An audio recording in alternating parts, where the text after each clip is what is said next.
garuu qur'aana qaraasisanii maallaqa fudhachuun ni jiramoo hin jiruun waan arra isi warri wal arrabsitan kun warri leenca dhibba lama sadii sin raakuru kana maan dubbanne sin saamtuu sadaqaa tana maan dubbanne me beemosoo teettanii kun sadaqaa saamaan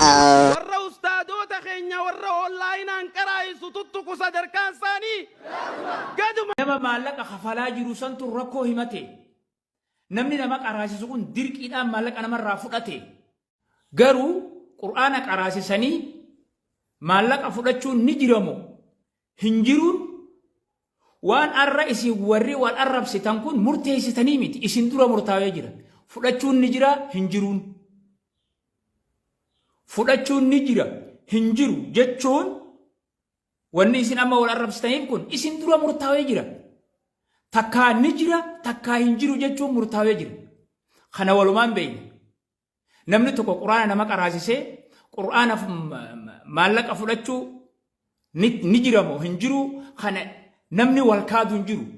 akkuma jiru beekamaadha kun fedhuu isaa jiraatu amma ni jira hin jiru isin jechuutti hin jiru ni jira hin jiru isin jechuutti hin jiru garuu ammoo waliin beeyna ni jiramoo hin jiru waliin beeyna akkuma fedheewu haa ta'u maaliif keeysaan dhufanii walitti himuun hin jirre namni maqaa islaamaa himatu namni beekaa ifin jiru beekaa ifin jiru warri leenca dhibba lama sadii sin raakuru kana maan dubbanne sin saamtuu sadaqaa tana maan dubbanne me beemosoo teettanii kun sadaqaa saamaan jiru naa kanni jedhe leenca quraana irra kan nu jirtaafi qabsoo bosona jaalmarroo seete qawwee bitu jirtaafi baatuu sadii kan isinitti sin raakuru jiru leenca nama dhibbaa fi diddama kuma dhibbaa fi maal wali qabamee guuru jiru kun kana maan dubbanne mee kana dhorkaa deema isa gartee maallaqa namaa miskiina irraa fuudhee kun boochisu kanarraa maan hin dubbanne kajaartii nama isa irraa fuudhee kan maallaqa ittiin kennine kanarraa maan dubbanne yaaddanii antum yaa jamaa ummata akka rabbi isinii kennu ummata islaamaa yaaddanii yoo namni waa isin dhufe viidiyoo sheer gootanii gajaa sanuu durriyyee turraa sawa sheekarra durriyyee dubartii durriyyee akka itti udoottu hin beeyne laguusii takka dhiqattu hin beeyne yoo laguusii sheekaa itti hima nikaa sheekaa godha yoo hiikamte isaan akka itti deeffattu godha yoo duute sheekaatu gartee dhiqee isii awwaala janaaza tanaa gabbaatee jette warra iimoot irraa itti akkamuma jettanii haasawatanii imoo guyyatta tiktoo kana keessaa shiftaan saamtuun guutee jirtes keessaa guutte warruma sadaqaa guratu halkanii guyyaatti hartan kana maan dubban ababa ilillee adurree leenca hantuuta qeerransa jawwee itti gurtan bineensota kamtu sin raafe maallaqa keessan fixattanii baankiitti fixattanii kanarraa wayii dubbattanii argitanii nama kanarraa haasawu geema ji'a sadii ji'a lama ji'a ono torbaan hunda geemaa jiraame kuno halkanii guyyaa naman taphatanii kuno maallaquma guuraan jiran isinirra dur warra dhaaba siyaasaatiitu isinirraa guuru ture har'a warra dhaabni siyaasaa sooshaal miidiyaa keessa garee isinirraa guuru kanarraa wayii dubbattanii dubbadhaa gamee dhiira taatan eenyu isin dhiisa dubbattan akka isaanis haa ta'u isinuu sadaqa namarraa nyaachuu feetan isinuu geema naa qabaa dalagadhu deemi hattu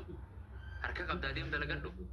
hoolin jirtaa dalagadhu mana maadaami gadi lakkisin jabbala dalagadhu lafa qotadhu waliigallee kanaan isiniin jedha hattuun as keessaa guutte hattuu biraan raasoftan hattuu jettan hattuu iimoo jettan hattuun sooshaal miidiyaa ta'e isinuu beektan maqaa yoo takka isinii as keessa guuttu hattuun barta dur harka seentee keessaa waa fudhatti bar keessa harka seentee fudhatti har'a settimtee keessa baankii teetiif maal an kana kan isin jetti bar ofiitti kan ni ta'a akkoo teetiif haadha teetiif hun argitu haadhatee qabrii isii tajaajabsanuun tolchitu dheeyitee goojjoo haadhatee turoobu jirtu san akkoote haboote adaadaate handooyyee tante firaa kan wasiilota ka'e saniifuu waa godhutti jirtu leenca qophaa'isiin jedhanii qopheessisa miskiintittiin raatiba kee jala deemanii barattuun asii sooshaal miidiyaa warri tiktookon raatiba anqaati fudhattu warri suudii anqa fudhattu beekan warri dubaay anqa fudhattu beekan anqa nama waa hunda beekan sirra kakkaan si qopheessan telefoona meeqa bitattee teessee taaptaap guyyaa geemaa sana akkana goota somooniin argattooti sa'aatee fittee maallaqa kee fittee abbaa manaa kee beelaa biyyaa si eeggate ilmoon tee beelattee si eeggate ati ittiin nyaanne gaafa kaleensi dhukkubatte namni si galaa hawaasu hin jiru wallahi si galaa meeqaan dhukkubsachuu jirtu bar meeqaan gargaaruu ture arrona irraanfatanii maa duraa walitti hin qabatin masjiidaaf dabarsite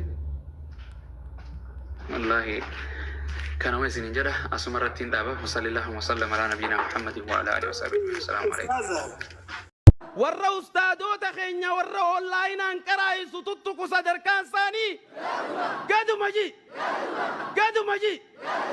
gaduma ji joolleen imoodhaan arra nu qaraasisaa jirtu